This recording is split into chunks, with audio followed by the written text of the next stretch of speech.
Anarcho-capitalism debunked. Refuting the idea that libertarianism and anarchism are interchangeable ideologies. I would like to start off by saying I was once too an anarcho-capitalist at one point in my life, but my views have changed as I progressed intellectually by utilizing philosophical logic. In this critique of anarcho-capitalism, I will thoroughly refute this ideology by using modus ponens syllogism, which is a valid form of argument in which the antecedent of a conditional proposition is affirmed, thereby entailing the affirmation of the consequent. If P, then Q, and P is true, therefore Q. For example, premise 1, if this is the first week of October, then I will be on night shift. Premise 2, it is the first week of October. Conclusion, therefore I will be on night shift. By the end of this presentation, I hope that you will evidently attain proper understanding of how fallacious this ideology actually is. Section 1. Affirming the principles of anarchism. Foremost, before I start off in this section using sound syllogism, I would like to introduce a commonsensical way to analyze the principles of anarchism by using sound logic. Here I will affirm by affirming. 1. Anarchism affirms that no one should be bound by the rule of law. 2. Law is a collection of rules imposed by authority. 3. Authority is the power or right to give orders or make decisions. 4. Law cannot exist without the power or right to give orders or make decisions. 5. Therefore, no authority or law is explicit in anarchist ideology. Premise 1. If every individual has the right to govern themselves, then they are exempt from any authority other than their own authority. Premise 2. Anarchism affirms that every individual has the right to govern themselves. Conclusion. Therefore, anarchists are exempt from any authority other than their own authority. Premise 1. If any individual has the status to be exempt from authority, then they are unbound by any laws. Premise 2. In an anarchist society, anarchists are exempt from authority. Conclusion. Therefore, anarchism affirms no one should be bound by any laws. Section 2. The so-called non-aggression principle. Anarchism affirms that every individual has the right to govern themselves. If every individual has the right to govern themselves, then who gives authority to the non-aggression principle? You cannot have double standards in this regard. As the saying goes, you cannot have your cake and eat it too. Premise 1. If every individual has the right to govern themselves, then any individual can make up their own rules. Premise 2. Anarchism affirms every individual has the right to govern themselves. Conclusion. Therefore, anarchism affirms anyone can make up their own rules. Premise 1. If any individual can make up their own rules, then they can choose to use aggression. Premise 2. Anarchists can make up their own rules. Conclusion. Therefore, anarchists can choose to use aggression. Premise 1. In a system where there is no authority or law, everyone has the right to use aggression. Premise 2. Anarchism affirms no authority or law. Conclusion. Therefore, anarchism affirms everyone has the right to use aggression. Section 3. Commerce and exchange.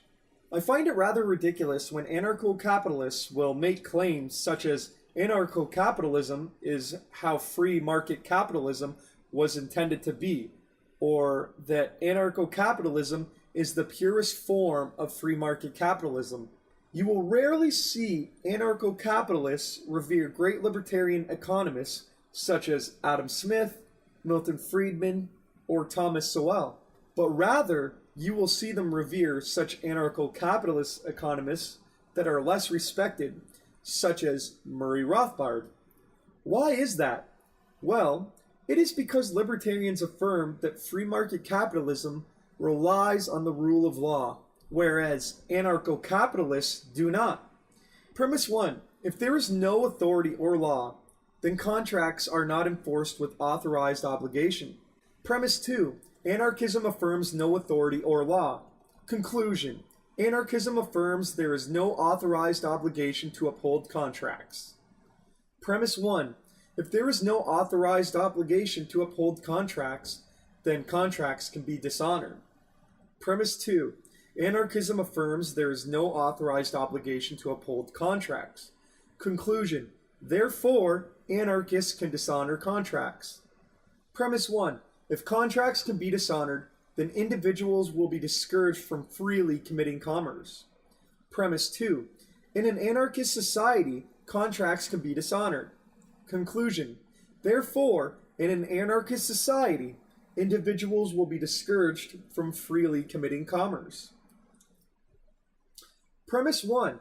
If individuals are discouraged from freely committing commerce, then the amount of exchanges will ultimately decrease.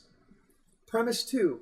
In an anarchist society, individuals will be discouraged from freely committing commerce. Conclusion. Therefore, in an anarchist society, the amount of exchanges will ultimately decrease.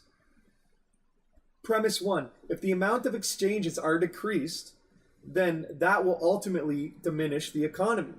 Premise 2. In an anarchist society, the amount of exchanges would ultimately decrease. Conclusion. Therefore, anarchism will diminish commerce and the economy. Section 4. Consequentialist libertarianism versus utopian libertarianism. When we talk about the ideology of libertarianism, we must differentiate between the two mainstream brands of libertarianism. We have the logical brand of libertarianism, which we would refer to as consequentialist libertarianism. And the other brand would be what I would refer to as utopian libertarianism. Utopian libertarianism, which anarcho-capitalism would happen to fall under, this brand of libertarianism bases the entire ideology off one central principle, which is it's immoral to engage anyone with the initiation of force. What follows from this logic is that the rule of law is immoral. Consequentialist libertarianism is the libertarian doctrine that entails you should be able to do whatever you want as long as you are not infringing on other people's rights in the process. But actions should be judged right or wrong on the basis of their consequences, whether or not coercion is a viable solution. Therefore, being a consequentialist libertarian, you must affirm the rule of law. We have atheist utopian libertarians, such as Adam Kokesh and Stefan Molyneux, who make claims such as, the government is inherently evil. I find it rather ironic that, as atheists, they try to make moral claims.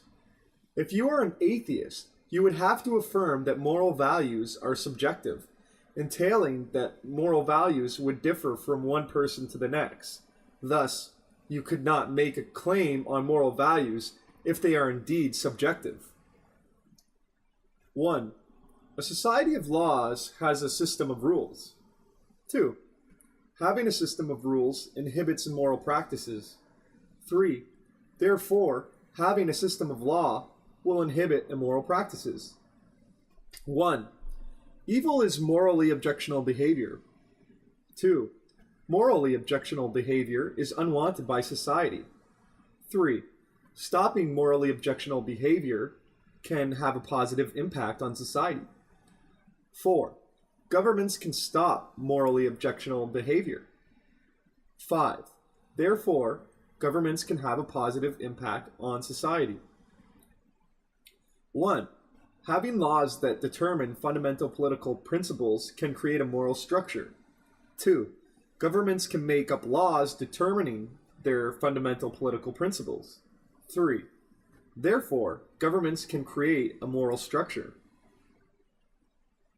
I'd like to thank you for taking the time to watch this critique, and I hope it helps you discern where the fallacies take place in this ideology.